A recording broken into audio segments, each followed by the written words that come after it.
BNP এবং জামাতের পক্ষ থেকেও বিভিন্ন স্তরের নেতাকর্মীরা অপপ্রচারে লিপ্ত হয়েছে এবং সর্বশেষে এসে গতকাল মির্জা ফখরুল ইসলাম আলমগীরও যুক্ত হয়েছেন সেই অপপ্রচারে। গতকাল তিনি একটি প্রেস কনফারেন্সে যে বক্তব্যগুলো দিয়েছেন এগুলো একেবারেই অসত্য এবং ডাহা মিথ্যা কথা, এবং সমঝোতা স্মারকের সকল ধারা উনি হয়তো পড়েননি, বা যারা এই অপপ্রচার করছেন তারা সকল ধারা পড়েননি। সকল ধারা না পড়ে না বুঝেই খণ্ডিতভাবে তারা এগুলো তুলে ধরে সাধারণ মানুষকে বিভ্রান্ত করছে। এই জন্য আজকে আমি সঠিক তথ্যগুলো আপনাদের সামনে তুলে ধরব ডকুমেন্ট সহকারে।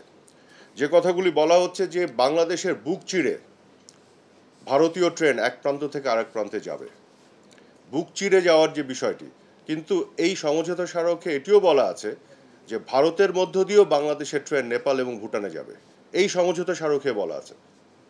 এবং নেপাল এবং ভুটান থেকে বাংলাদেশের ট্রেন বা তাদের ট্রেন ভারতের মধ্য দিয়ে বাংলাদেশে এসে মংলা পোর্ট বা চিটাগং পোর্ট ব্যবহার করবে। তারা কিন্তু এখন কলকাতা পোর্ট ব্যবহার করে, অর্থাৎ আমাদের পোর্টগুলোকে আমরা লাভজনক করব। তাহলে কি আপনি বলবেন যে ভারতের নতজানু পররাষ্ট্রনীতি হয়ে গেল? তারা তাদের কলকাতা পোর্টকে বঞ্চিত করে বাংলাদেশের পোর্টকে লাভজনক করে দিচ্ছে। বিষয়টি কিন্তু আসলে আঞ্চলিক সহযোগিতার বিষয়, রিজিওনাল কানেক্টিভিটির বিষয়। তো এই বিষয়গুলো না বুঝে এই অসত্য কথাগুলি বলা হচ্ছে। তাহলে আরেকটি জিনিস দেখেন কিভাবে তারা হাইড করে গেছে। এটা একটা বিশাল অর্জন আছে আমাদের এই সমঝোতা স্মারকে। আপনারা দেখবেন যে নেপাল থেকে ভারতের মধ্য দিয়ে ভারতের যে গ্রিড লাইন, সেই গ্রিডের ট্রান্সমিশন লাইন দিয়ে আমরা নেপাল থেকে 40 মেগাওয়াট বিদ্যুৎ আমদানি করব, এবং যখন আমাদের শীত মৌসুমে বিদ্যুতের চাহিদা দেশে কম থাকবে, অতিরিক্ত প্রডিউস করতে পারবো, আমরা রফতানিও করতে পারবো। তাহলে কি আপনি বলবেন যে ভারতের বুক চিরে বাংলাদেশ নেপাল থেকে বিদ্যুৎ আনবে এবং বিদ্যুৎ রফতানি করবে? এখানে তো পুরোটাই আমরা লাভবান হব। কাজে এই যে সমঝোতা স্মারকের এই বিষয়গুলো একেবারে উল্লেখ না করে, সমঝোতা স্মারকের পুরো বিষয়টি যে একটা উইন উইন, দুই দেশের জন্য যে লাভজনক, এই বিষয়টি উল্লেখ না করে খণ্ডিতভাবে তারা অপপ্রচারের স্বার্থে এই মিথ্যাচার করছে, গোলামি চুক্তি বলছে, নতজানু পররাষ্ট্রনীতি বলছে। এবং আরেকটি বিষয় আপনারা খেয়াল করে দেখেছেন যে মির্জা ফখরুল ইসলাম আলমগীর এই কথা বলেছেন এবং অনেক অপপ্রচারকারী এটি বলছে যে আমাদের নাকি নিরাপত্তার ঝুঁকির মধ্যে পড়ে যাব আমরা।